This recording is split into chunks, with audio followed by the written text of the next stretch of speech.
Get an RV, they said. It'll be fun, they said.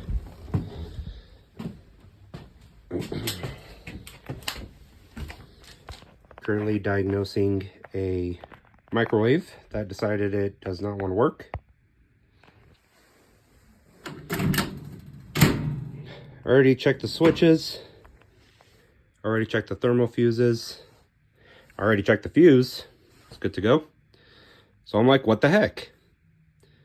So while I was still plugged in, I'm like frustrated, and I'm like, you know what? F this microwave. And it turns on. Then I'm like,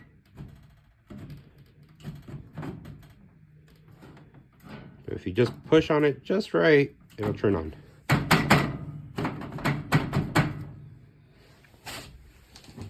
So I'm like, okay, well, what's the issue? So I was thinking it's the door switches, because everybody's like, oh, it's the door switches and the fuse. Of course, it's not the most common things. I come right here. Probably shouldn't be touching any of this with it plugged in, but see this little thing with the, I don't know what it's called, magneto or something, the blue? Touch it.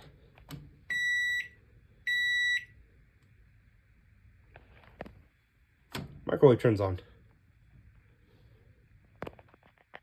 Just pushing up against it, nothing crazy. Now it's on. I let go, turns off. Happy camping.